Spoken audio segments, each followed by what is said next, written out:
Hello, BocciasBattles here today, narrating for Crobat for the win. He's sick at the moment, and therefore he just asked me if I would step in and narrate, and I decided to narrate. So, as you can see, what you can see on your screen here is a grab bag battle that me and him had on one of his recent streams. You can kind of tell this. We've got some sort of serious stuff here, but some kind of stupid stuff. So on his side of the field, he's got the Gravaler, which everyone knows and loves from his channel, Articuno, Carracosta, which I'm scared of the Shell Smash, Garchomp, which could be a Mega, but outside of that I'm not too afraid of it, Shaymin, and Scizor, which I'm very afraid of being his Mega. Now on my side of the field, I have the big powerful Delibird, that big threat that kills and eats people. Then I've got the Quagsire, which can tank pretty much anything on his team, alongside Latias, which is actually a Mega Latias, which we agreed to me being able to bring before the battle, which is all cool. I've got the Darmanitan Jolteon offensive core and Deoxys speed just as a lead, so that rhymed. So yeah, let's just get into the battle. Now obviously bear in mind we were playing sort of serious, but we played a few silly plays here and there, so don't scrutinise every single play of this entire match. So, right, here we go. Now, obviously, I'm on the other side of the field, and we'll be seeing it from Crobat's side of the field, since he's actually lucky enough to have a capture card, which is all cool. So, I'm going to lead off with my Deoxys speed, which is freaking awesome, and it's just a fantastic lead, and he's going to lead off with his Gravaler. Now, I know nothing about Gravaler. I've never really seen a Gravaler in a battle, except his Gravaler, but I do know that his Gravaler tends to carry the Stealth Rock. So, I go for the Taunt here, and I'm right, he's carrying the Stealth Rock, and he goes to the Stealth Rock, and it doesn't really work, because I've got that Taunt. And that allows me the next turn to go for my own Stealth Rocks, so pretty much now he's kind of screwed. And he goes for the Rock Tomb, which is like, what? But he completely misses, and I managed to hit him with an Ice Beam. Now, surprisingly, this didn't actually knock him down to his Sturdy, it knocks him down to about a third health, and gets the freeze, but he then thaws out and hits me with the Rock Tomb the next turn, which is kind of like, what? And he managed to get the speed lower, which is kind of funny, because I'm always going to outspeed him anyway. His taunt does wear off, though. And because of that, he's probably going to want to preserve it for later, so he can go for the Stealth Rock.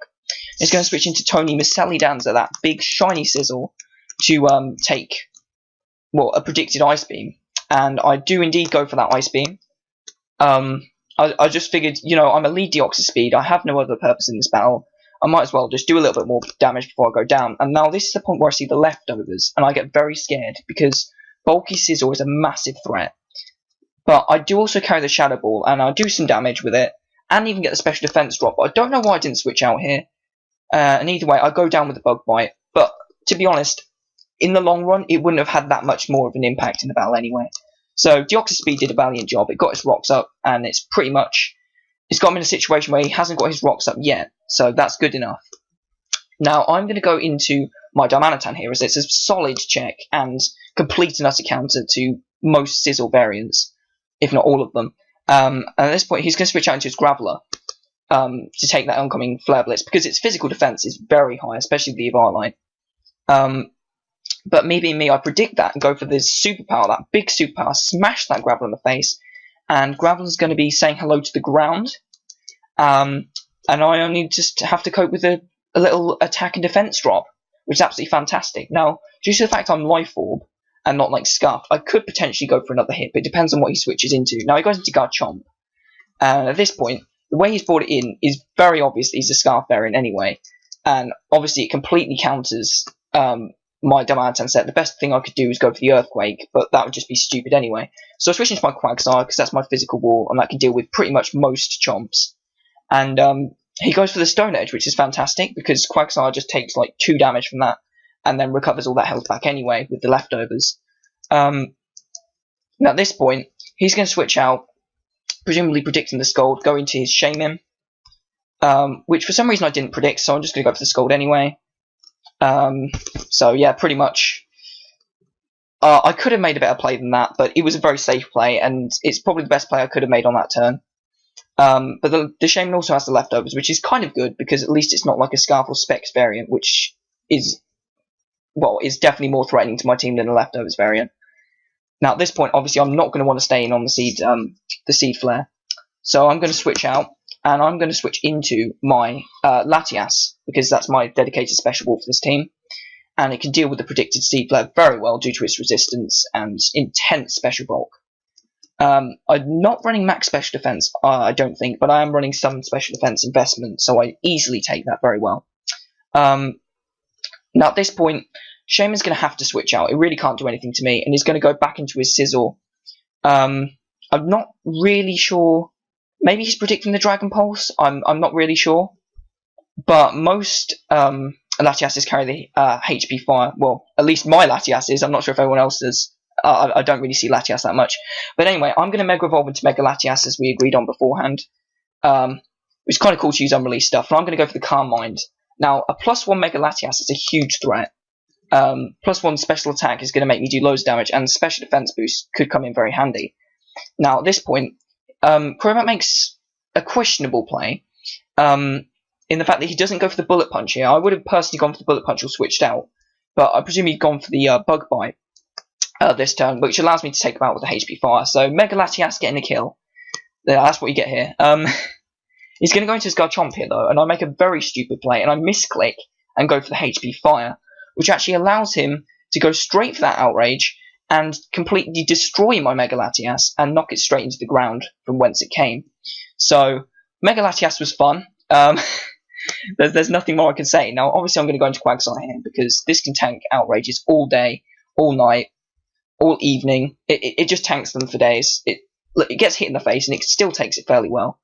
And I go for the Toxic here. I thought, some sort of residual damage might be nice. If it racks up, even if he happens to be running some stupid variant with some, the Lumberry or something, then... yeah, and he continues to go for the Outrage. He's not going to want to stay in after all that toxic damage. It would just be stupid.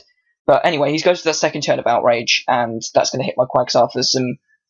well, it does a lot more than the first turn, actually. It knocks me down to red health. And he gets the Confusion, which is absolutely fantastic, allowing me to get off that Recover, nice and healthy, and get back to about 80% health, which is pretty great.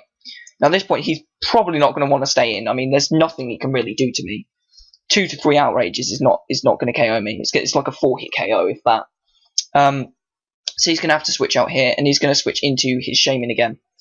Now, that happens, and pretty much I just go for another Scald.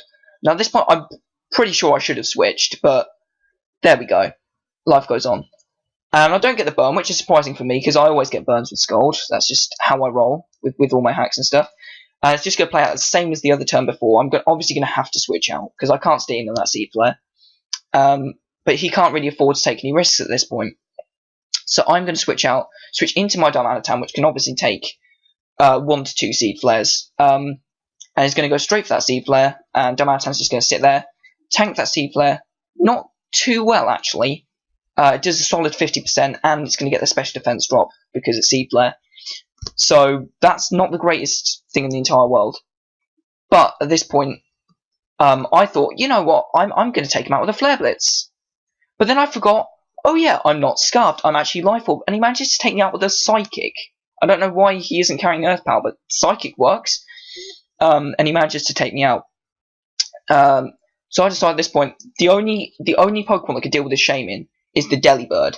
So I send in the Delibird, and it tanks that Psychic like an absolute boss because it's a Delibird, and goes straight for that choice-banded, hustle-boosted Ice Punch to the face, and that little Hedgehog is down in its frozen grave.